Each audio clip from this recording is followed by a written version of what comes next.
జగన్ ఒక waste fellow. తండ్రి నుంచి ఏమీ నేర్చుకోలేదు, రాజకీయాలకు పనికిరాడు, తన పాలన మొత్తం దరిద్రం అంటూ ఒక తెలంగాణ ఎమ్మెల్యే జగన్ ను ఉద్దేశిస్తూ విమర్శలు చేశారు. వివరాల్లోకి వెళ్తే మీ అందరికీ గుమ్మడి నరసయ్య గుర్తున్నారా?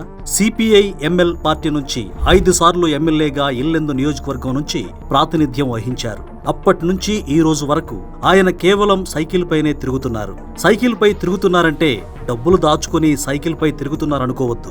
ఆయన దగ్గర నిజంగానే డబ్బులు లేవు. 5 సార్లు ఎమ్మెల్యే అయినా ఒక్క రూపాయి కూడా సంపాదించుకోలేదు. వస్తున్న పెన్షన్ మాత్రమే అతని జీవనాధారం. ప్రస్తుతం ఒకసారి ఎమ్మెల్యే అయితేనే BMW, మెర్సిడెస్ బెంజ్ కార్లు కొంటున్న తోపుదుర్తి ప్రకాష్ రెడ్డి, రోజారెడ్డి ఇలా చెప్పుకుంటూ పోతే ఎంతో మంది ఎమ్మెల్యేలకు గుమ్మడి నరసయ్యకు పోలికే ఉండదు. అయితే ఇటీవల నరసయ్య ఒక ఇంటర్వ్యూ ఇచ్చారు.